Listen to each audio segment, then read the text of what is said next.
Good morning, student. Welcome on my YouTube channel Ashokan Biology. Today I am with you with a new topic of the ninth chemistry, measurement of the temperatures. ठीक है, जो temperature को हम किस प्रकार से मापेंगे, temperature होती क्या चीज है, ठीक है। आओ देखें। तो what is the temperature? First we define temperature होता क्या है, ठीक है। तो इट इज hotness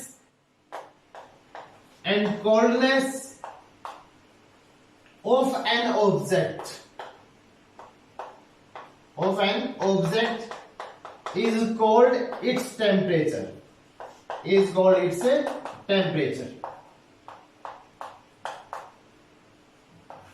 कोई भी वस्तु कितनी ठंडी है या वो कितनी गर्म है, ठीक है, तो हम उसको क्या बोलते हैं? उसका टेम्परेचर बोलते हैं। कोई वस्तु क्या है, कितनी ठंडी है, कितनी क्या है, गर्म है, तो उसे क्या वो टेम्परेचर होगा।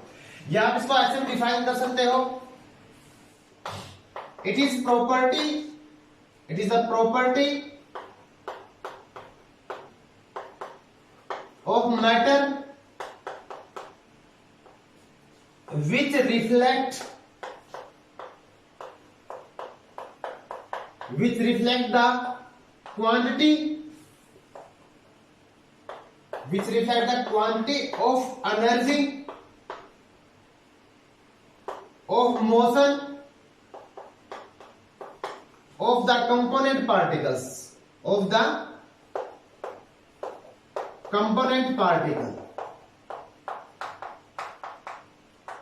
ठीक है। तो ये क्या है, पदार्थ की एक क्या है विशेषता है, जिसमें क्या करता है वो ये रिप्रेजेंट करेगा कितनी जो अमाउंट एनर्जी है और उसके कारण उसकी जो पार्टिकल है उसकी मोशन क्या है, कितनी है, ठीक है। तो more the amount of energy more is the motion, मतलब जो काइनेटिक एनर्जी क्या होगी, ज्यादा होगी। किसके अंदर? Between the component particles. किसके में? Between the component particle of the matters. जितनी मोर द काइनेटिक एनर्जी, मोर आपस में क्या होगा, उनमें कोलिजन होगा। कोलिजन की ज्यादा होने से टकराव हो गया, टकराव होने से उसमें क्या होगा, हीट पैदा होगी, और हीट पैदा होने से टेम्परेचर क्या होगा, इंक्रीज होगा, ठीक है। सिंपल सी बात है ये। तो इसमें मैंने क्या आता है, जो एनर्जी है, more the energy more the motion more collision more is the temperature, ठीक है। तो there are generally two scales for measuring या मेजरमेंट ऑफ टेम्परेचर। टेम्परेचर को मेजर करने के लिए या उसको मापने के लिए हमारे पास दो तरह के स्केल होते हैं जिसको हम यूज करते हैं। एक तो होता है फ़ारेनहाइट का, एक होता है सेल्सियस में। फ़ारेनहाइट एंड सेल्सियस, ठीक है। सेल्सियस को हम सेंटीग्रेड ही बोलते हैं। क्या बोलते हैं? सेंटीग्रेड। क्या बोलते हैं? सेंटीग्रेड। तो अगर हम सेल्सियस स्केल को माने तो on Celsius scale the freezing point of water, जो वाटर है, वाटर का जो फ्रीजिंग पॉइंट होता है, क्या होता है? फ्रीजिंग पॉइंट कितना होता है? 0 degree, below the 0 degree Celsius, below the 0 degree Celsius मानते हैं। लेकिन जो वाटर का जो बॉइलिंग पॉइंट होता है, क्या होता है? बॉइलिंग पॉइंट वो कितना होता है? 100 degree Celsius on the Celsius scale, ठीक है। तो जो सेल्सियस स्केल को हम क्या करते हैं, इक्वल 100 पार्ट्स में डिवाइड कर सकते हैं, फ्रॉम 0 टू द 100, ठीक है। अगर फ़ारेनहाइट की तरह हम देखें तो फ़ारेनहाइट में क्या होता है? 0 डिग्री किससे बराबर होता है? 32 फ़ारेनहाइट से बराबर होगा। मतलब फ़ारेनहाइट के अंदर जो फ्रीजिंग पॉइंट होता है वाटर का कितना होता है? 32, बिलो द 32 फ़ारेनहाइट से। और जो बॉइलिंग पॉइंट होगा वाटर का वो कितना होगा? 212 फ़ारेनहाइट। कितना होगा? 212 फ़ारेनहाइट। क्या है ये? Boiling point of the water, ठीक है। तो इस तरह से हम इसको क्या करते हैं 180 इक्वल पार्ट्स में क्या करते हैं डिवाइड कर सकते हैं किसको फारेनहाइट स्केल को। ठीक है, मैंने आपको ये बताया है जो अगर सेल्सियस स्केल के अंदर माने हम तो जो वाटर होता है उसका फ्रीजिंग पॉइंट होता है बिलो द 0 डिग्री सेल्सियस। कितना बिलो द 0 डिग्री सेल्सियस या 0 डिग्री सेल्सियस। ठीक है, तो जो बॉइलिंग पॉइंट होता है वाटर का वो कितना होता है सेल्सियस स्केल के ऊपर 100 होता है। उसी प्रकार जो फारेनहाइट स्केल होता है उसके ऊपर फ्रीजिंग पॉइंट तो होता है वाटर का कितना 32 फारेनहाइट और बॉइलिंग पॉइंट होता है 212 फारेनहाइट। ठीक है, जो दोनों जो हमारे स्केल है सेल्सियस और फारेनहाइट इनमें क्या है रिलेशनशिप है वो हम देखते हैं अभी।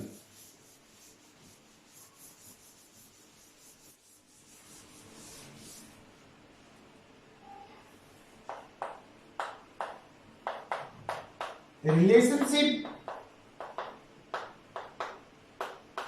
between Fahrenheit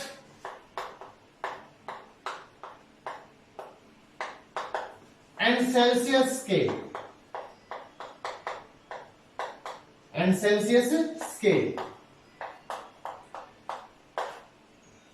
इसमें क्या एक फॉर्मूला होता है, अगर आपके पास टेम्परेचर फारेनहाइट में हो तो आप सेल्सियस में निकाल सकते हैं। सेल्सियस में आपके पास तो आप उसको फारेनहाइट में बता सकते हो ये टेम्परेचर इतना फारेनहाइट है। ठीक है, उसके लिए एक फॉर्मूला है 9/5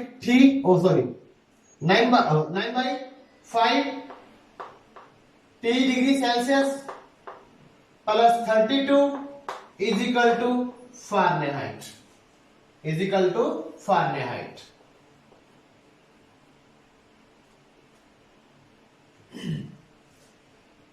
इसको आप ऐसे भी लिख सकते हो C degree Celsius by 5 is equal to Fahrenheit minus 32 by 9।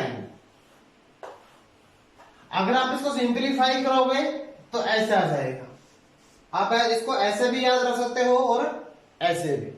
अब हमारी जो बॉडी का टेम्परेचर होता है, ह्यूमन बॉडी का जो टेम्परेचर होता है वो कितना होता है 37 डिग्री सेल्सियस। कितना होता है 37 डिग्री सेल्सियस। ठीक है, तो 9/5 हमारे पास क्या था जो टेम्परेचर किसमें सेल्सियस में था ना, तो यहां पर हम क्या कर देंगे 37 को पुट कर देंगे। ठीक है, 37 into 37 plus 32 is equal to temperature in the Fahrenheit. ठीक है, अब इसको क्या करोगे आप कट करोगे तो इसको कट करोगे तो कितना आएगा 5 7 35 बच गया 2 तो 5 चौका 20। कितना 5 चौका 20। ठीक है, अब इसको मल्टीप्लाई करो 9 चौके 36 हासिल कितने का आ गया 3। 9 से 23 और 3 66। कितना हो गया 66। 66.6 प्लस क्या हो जाएगा 32। कितना हो जाएगा 32 इज इक्वल टू क्या हो जाएगा फारेनहाइट। अब इन दोनों को जोड़ोगे आप तो 66.6 और 32.0 तो 6.6 और 2 8 और ये हो गया हमारा 9। तो कितना हो गया 98.6 फारेनहाइट। तो हमारी बॉडी का टेम्परेचर अगर नॉर्मली 37 होता है तो फारेनहाइट में कितना होता है 98.6 फारेनहाइट। कितना होता है 98.6 फारेनहाइट। ठीक है, अगर मान लिया आपके पास फारेनहाइट में है, दोबारा से आपको क्या करना है डिग्री सेल्सियस में निकालना है, तो आप इसी फॉर्मूले में सेम चीज पुट कर दोगे। चलो उसको देखते हैं एक बात। मान लिया आपके पास क्या है 9/5 T डिग्री सेल्सियस प्लस 32 था और इज इक्वल टू क्या है 98.6। ठीक है, अब आपको क्या करना है निकालना टेम्परेचर किसके अंदर है डिग्री सेल्सियस में निकालना है। ठीक है, उससे पहले आप क्या करोगे 9/5 T degree Celsius is equal to 98.6 minus 32 यहां पर प्लस का था, उस साइड में क्या क्या होगा माइनस का हो गया। ठीक है, अब देखो 9/5 डिग्री सेल्सियस क्या हो जाएगा, कितना हो जाएगा, ये लगभग इतना ही हो जाएगा 66.6। अब इसको क्या करोगे, अब ये क्या है, इसके मल्टीप्लाई में है, अब उस साइड में जाएगा तो किसमें हो जाएगा, ये डिवाइड के अंदर हो जाएगा, क्या किसमें हो जाएगा, डिवाइड के अंदर। तो T degree Celsius is equal to 66.6 into 5/9। ठीक है, अब आप इसको क्या करोगे, मेजर करोगे तो हमारा जो टेम्परेचर है कितना आ जाएगा, टेम्परेचर कितना आ जाएगा, 37 डिग्री सेल्सियस आ जाएगा। ठीक है, तो आप इस फॉर्मूला के द्वारा टेम्परेचर को फारेनहाइट के अंदर भी और फारेनहाइट से सेल्सियस के अंदर दोनों के अंदर कन्वर्ट कर सकते हो। ठीक है, इंपॉर्टेंट है, याद रखना।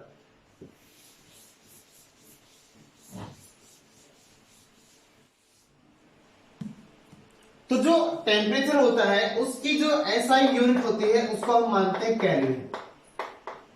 क्या मानते हैं, केल्विन। ठीक है, kelvin is the SI unit of the temperatures. ठीक है, तो एक प्रश्न आता है सीबीएसई में भी, जो केल्विन को हम सबसे बेस्ट यूनिट क्यों मानते हैं मेजरमेंट की on the temperature scale. On temperature scale, why Kelvin is known as the best unit? Oh, sorry, best measuring scales. क्योंकि जो केल्विन होता है उसकी वैल्यू कभी भी नेगेटिव में नहीं आती, इसलिए केल्विन स्केल को हम सबसे बेस्ट मानते हैं इन the temperature scale. Temperature scale के अंदर केल्विन की वैल्यू कभी नेगेटिव में नहीं आती, इसलिए सबसे ये बेस्ट होता है। ठीक है, तो जो केल्विन का अगर 0 पॉइंट हो, टेम्परेचर कितने का हो, 0 point of kelvin, 0 point of kelvin is known as absolute zero, is known as a absolute zero। तो केल्विन का जो 0 पॉइंट होता है उसको क्या बोलते हैं, एब्सोल्यूट जीरो बोलते हैं। ठीक है, अब मान लिया हमारे पास तीनों तरह के स्केल हैं, एक केल्विन है हमारे पास, एक डिग्री सेल्सियस वाला है और एक हमारे पास फारेनहाइट का। ठीक है, ये स्केल मान लिया हमने।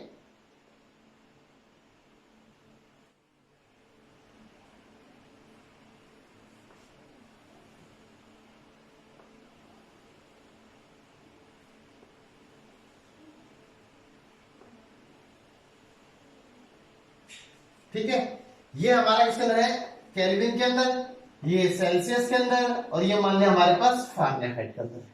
किसमें है, फारेनहाइट।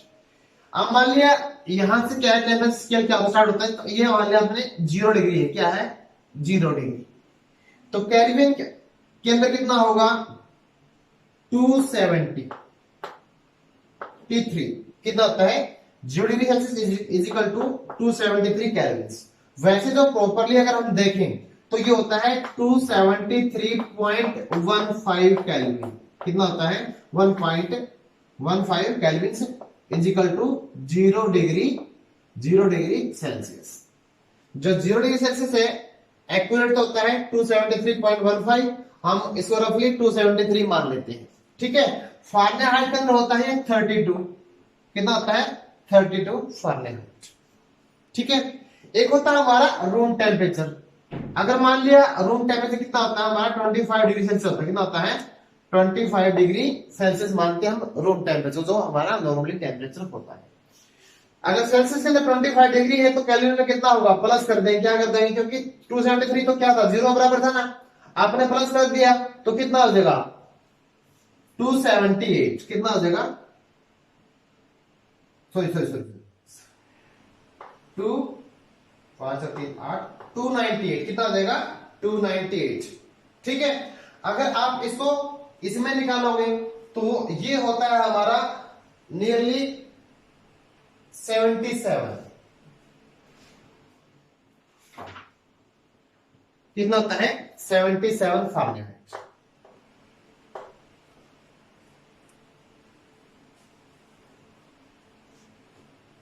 कितना होता है, 77। हमारा बॉडी टेम्परेचर कितना होता है, अगर मान लिया हमारा बॉडी टेम्परेचर 37 है, कितना है 37 है, तो केल्विन स्केल के ऊपर कितना होगा वो 312 केल्विन, कितना होगा 312 केल्विन, ठीक है। अगर सेल्सियस पे इतना है तो अब इसके अंदर कितना होगा, आपने अभी निकाला था, कितना निकाला था 98.6 निकाला था, ठीक है। अगर हमारा सेल्सियस स्केल के ऊपर अगर टेम्परेचर कितना है 100 है, कितना है 100 डिग्री सेल्सियस है, तो इसके अंदर कितना होगा 373, कितना होगा 373 केल्विन, कितना होगा 373 केल्विन। और अगर हम फारेनहाइट में देखेंगे तो कितना होगा ये 212 फारेनहाइट, कितना होता है ये 212, ठीक है। तो हम इनको स्टैंडर्ड मान के इनको इस तरह से टेम्परेचर को मेजर कर सकते हैं, ठीक है।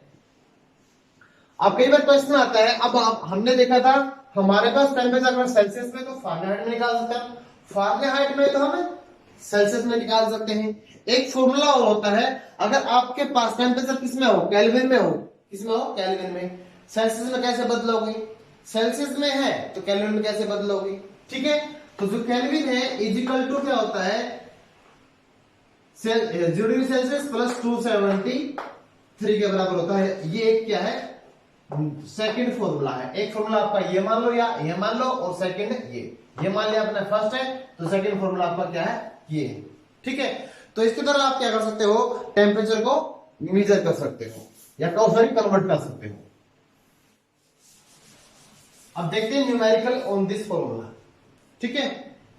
अगर मान लिया आपके पास का टेम्परेचर है 37, कितना है 37 ही मान लेते हैं, 37 डिग्री सेल्सियस, इसको आपको कन्वर्ट करना है किसके अंदर, केल्विन के अंदर, किसमें करना है केल्विन के अंदर करना है।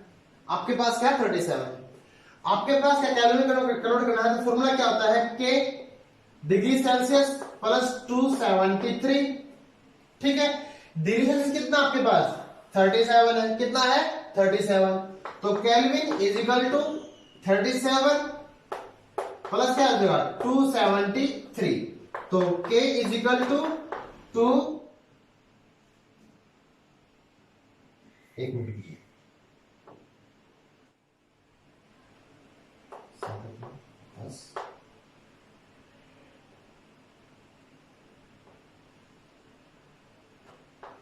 310, कितना हो जाएगा 310 केल्विन के बराबर, ठीक है।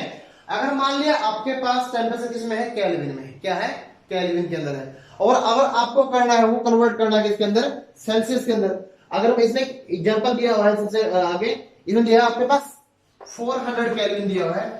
नेक्स्ट जो प्रॉब्लम थी उसमें क्या है टेम्परेचर दिया हुआ है 400 केल्विन को आपको कन्वर्ट करना है सेल्सियस के अंदर, किसमें सेल्सियस स्केल में कन्वर्ट करना है। फॉर्मूला आपका सेम रहेगा, क्या था आपके पास केल्विन 0 डिग्री सेल्सियस प्लस 273, आपके पास कितना केल्विन है 400 केल्विन है। केल्विन की यूनिट कहां है यहां पर, तो यहां पे क्या लगाएंगे हम केल्विन लगाएंगे, कितना 400 इज इक्वल टू क्या था 0 डिग्री सेल्सियस था प्लस क्या था 273। हमने निकालना क्या चीज है टेम्परेचर में निकालना, हमने डिग्री सेल्सियस में निकालना है, इसलिए ये चीज तो रही है साइड में, ये चीज इस साइड में क्या है 273 क्या प्लस का है ना, पॉजिटिव है तो इस साइड में जाएगा, किसका हो जाएगा नेगेटिव हो जाएगा। तो 0 degree Celsius is equal to degree Celsius is equal to degree Celsius is equal to 400 minus 273। अब आप इसको माइनस करोगे तो कितना आता है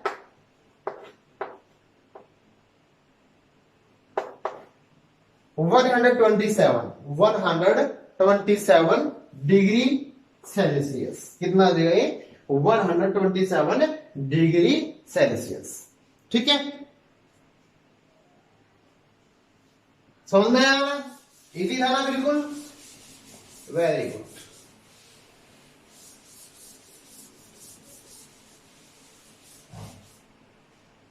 अब नेक्स्ट टॉपिक हमारा change of the state.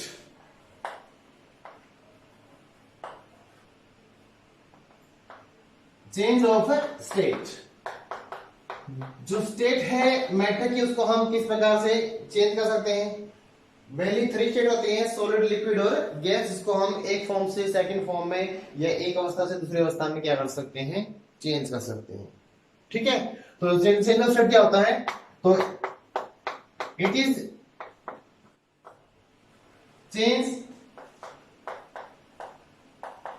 in which matter change from one state to another या अदर। ठीक है, अदर स्टेट, तो उसको हम क्या बोलते हैं,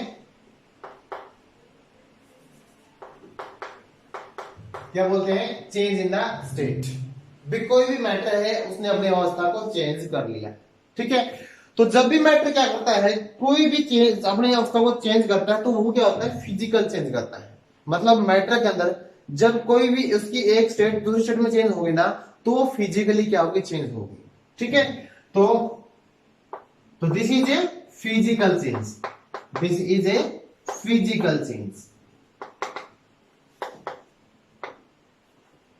क्या है physical change? Change in the state of matter is a physical change. Physical change क्यों मानते हैं? क्योंकि इसमें क्या होता है, जब मैटर की एक फॉर्म दूसरी फॉर्म में कन्वर्ट होगी, तो यहां पर क्या होगा, फिजिकल चेंज होगा। तो ओनली फिजिकल, नॉट केमिकली। ठीक है, तो हम क्या बोलेंगे, डिफाइन कैसे करेंगे फिजिकल चेंज क्या होते हैं? तो those changes in which only physical form या physical state of the matter can change, not the chemical property. जिसमें किसी भी कोई भी जो मैटर है उसकी फिजिकल प्रॉपर्टी चेंज होती है। क्या चेंज होती हो? इसमें फिजिकल चेंज में क्या होगा, फिजिकल प्रॉपर्टी क्या होंगी, चेंज होंगी। क्या चेंज होगा? फिजिकल प्रॉपर्टीज, नॉट केमिकल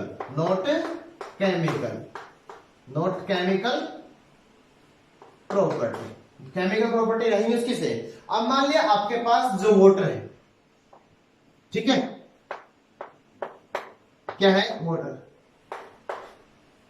किसके ऊपर?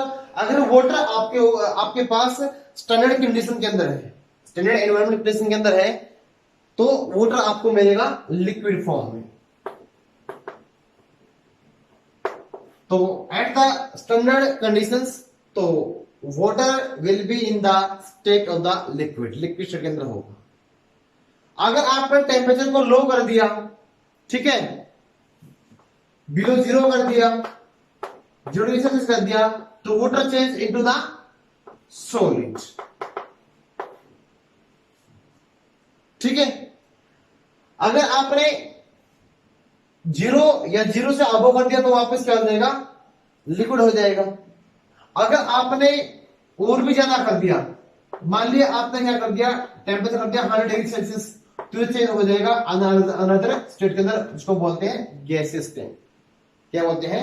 गैसियस स्टेट, या उसकी वेपर फॉर्म के अंदर, या फिर वो वेपर फॉर्म के अंदर। ठीक है, तो हम क्या करते हैं, मैटर की एक स्टेट को दूसरी स्टेट में क्या कर सकते हैं, चेंज कर सकते हैं। कैसे चेंज करेंगे? How can we change the state of the matter? अब देखते हैं।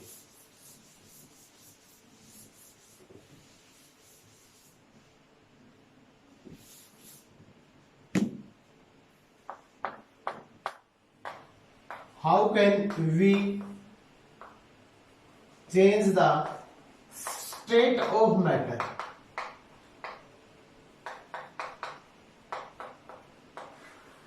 तो मैटर को एक फॉर्म से दूसरी फॉर्म में कन्वर्ट करने के लिए हमारे पास जनरली 3 तरीके हैं। ठीक है, देयर आर 3 मेथड्स।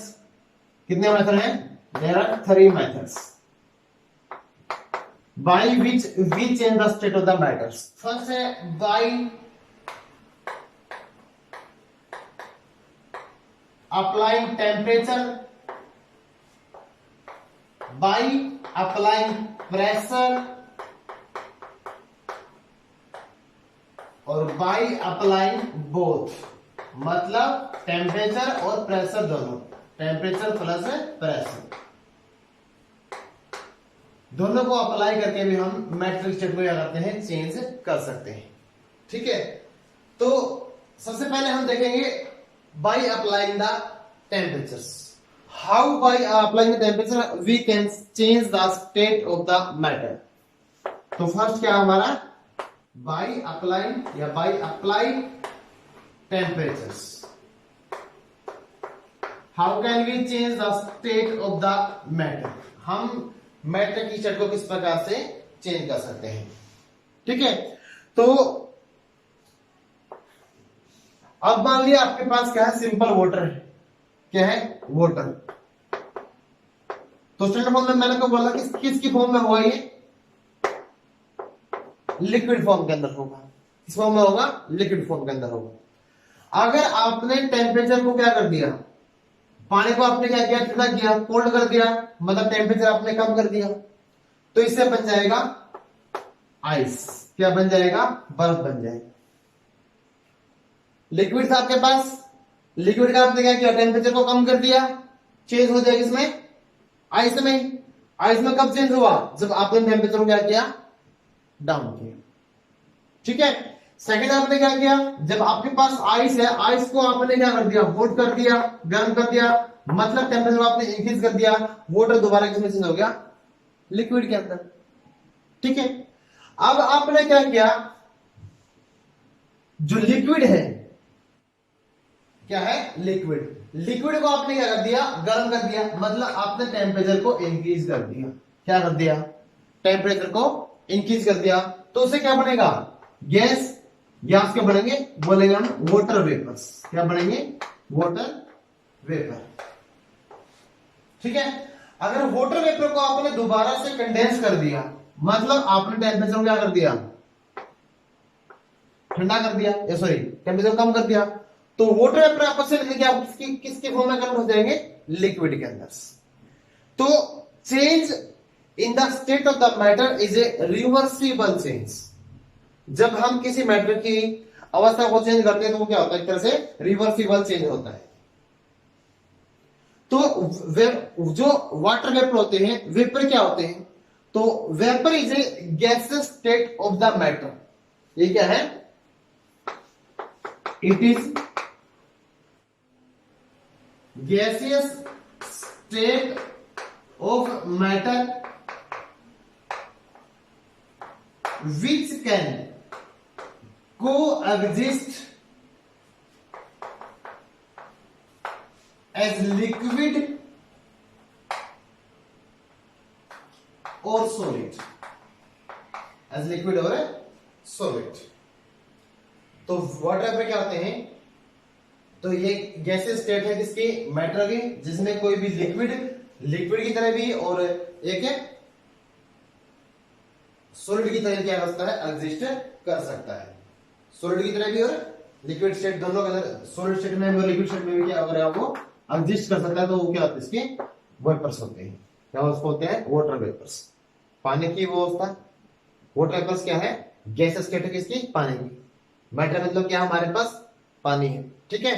तो जिसमें क्या करना है, ये एग्जिस्ट कर सकता है लिक्विड के अंदर भी और सॉलिड स्टेट के अंदर भी. ठीक है.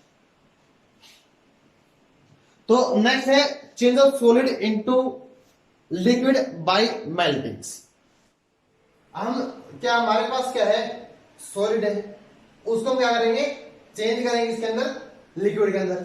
मान लिया आपके पास क्या है, आइस है, आइस को आपने चेंज करना है सिंपल वाटर में या लिक्विड के अंदर. ठीक है. तो आप कैसे चेंज करोगे,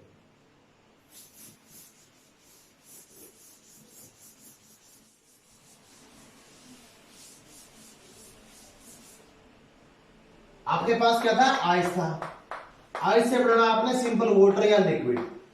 ठीक है. तो इसको हम क्या करते हैं, चेंज करेंगे. ये क्या हमारे पास, सॉलिड, सॉलिड को चेंज करेंगे लिक्विड के अंदर. जब हम सॉलिड को लिक्विड में चेंज करते हैं तो हम उसको बोलते हैं मेल्टिंग प्रोसेस. क्या बोलते हैं, मेल्टिंग. क्या बोलते हैं, मेल्टिंग. तो ये क्या है, it is a process, it is a process in which solid state of matter change into liquid change into liquid by heating, by heating, उसको गर्म करके। आपने मैटर को सॉलिड फॉर्म में गर्म किया, उसको चेंज कर दिया किसके अंदर, लिक्विड के अंदर, तो इसको हम बोलते हैं by heating, is called as a melting, is called melting. हमने उसको पिघला दिया, क्या करके, by applying the temperature, temperature को इंक्रीज किया, इंक्रीज करने से वो क्या हो गया, उसका फ्यूजन हो गया या वो मेल्ट हो गया। ठीक है, फ्यूजन या मेल्ट। ये तो सिंपल क्या होता है, मेल्ट होता है। एक होता है मेल्टिंग पॉइंट, क्या होता है, melting point.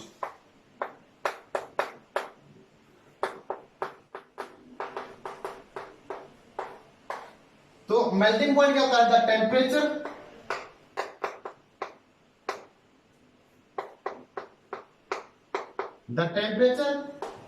at which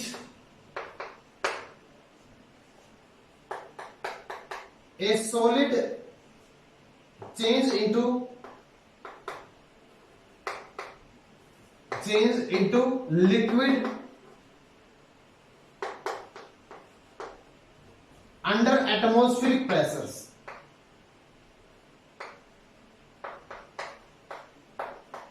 under the 1 atmospheric pressure।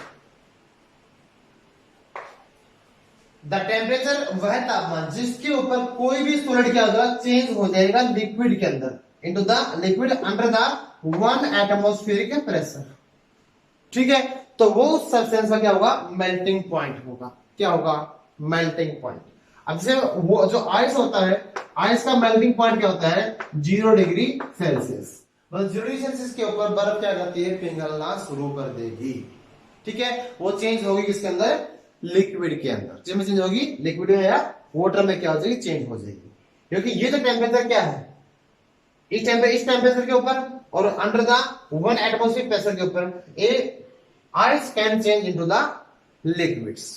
ठीक है, कई बार हम ये एक क्वेश्चन आता है, मान लिया आपके पास क्या है, बर्फ है। जब आप बर्फ को गर्म करते हो, हीट करते हो, तो उसका टेम्परेचर राइज क्यों नहीं होता। ठीक है, why melting of the ice या why during melting of ice, जब हम आइस को मेल्ट करेंगे, there is no increase in the temperature, उसके टेम्परेचर में इंक्रीज क्यों नहीं होता। क्योंकि देखो स्टार्टिंग में आप मान ले आपके पास क्या है, एक क्यूब है, 76 में क्या है, आइस क्यूब है। क्या है, आइस क्यूब। इसमें कुछ क्या है, ये वाटर मान लिया हमने बीच में, क्या है ये, वाटर। आप यहां से क्या कर रहे हो, इसको सेपरेट लैब से क्या कर रहे हो, इसको हीट कर रहे हो। क्या कर रहे हो, हीट कर रहे हो। क्या कर रहे हो, हीट। ठीक है, तो जब तक ये आइस मेल्ट नहीं होगी, क्या नहीं होगी, आइस मेल्ट नहीं होगी, तो सेपरेट लैब के द्वारा जो आपने हीट दी है, लैब के द्वारा जो आपने हीट दी है, तो वो हीट क्या होगी, अब्सॉर्ब हो जाएगी to overcome the force of attraction of the solid या आइस।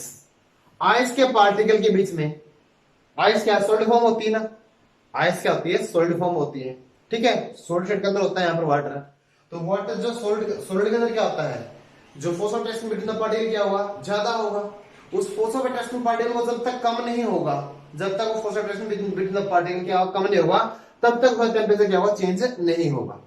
अब जब तक क्या होता है, बर्फ का पानी बनता है, बर्फ का क्या बनता है, पानी।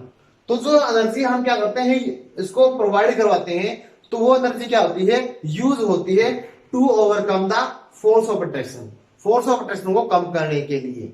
ठीक है, तो मैंने आपको ये बताया है, जब बर्फ होती है ना, बर्फ को हम पिघलाते हैं। ठीक है, जब हम उसको गर्म करेंगे, गर्म करते टाइम क्या होगा, जब क्या होगी, हमारा जो आइस है वो लिक्विड में चेंज होगा। तो जब तक वो पूरी तरह से चेंज नहीं होगा ना, तो जो हीट दी जाएगी, तो वो आइस के जो मॉलिक्यूल है उनके द्वारा अब्सॉर्ब कर ली जाएगी, क्योंकि उनमें क्या होता है, फोर्स ऑफ अट्रैक्शन होता है। तो जब तक वो फोर्स ऑफ अट्रैक्शन कम नहीं होगा या खत्म नहीं होगा, तब तक आप कितनी भी हीट प्रोवाइड क्यों ना कर लो, टेम्परेचर इंक्रीज नहीं होगा, टेम्परेचर इंक्रीज नहीं होगा। ठीक है, जैसे ही वाटर क्या हो जाएगा, कंप्लीटली चेंज हो जाएगा, किसके अंदर, पानी के अंदर, सॉरी आइस चेंज हो जाएगा पानी के अंदर, बर्फ चेंज होगा पानी में। तो तो उसके बाद अगर आप हीट सप्लाई करोगे तो उसके बाद क्या होता है, उसके मॉलिक्यूल में काइनेटिक एनर्जी आएगी, तब वो क्या करेंगे, टेम्परेचर तब इंक्रीज होगा, तब उनकी मूवमेंट क्या हो जाएगी, फास्ट हो जाएगी।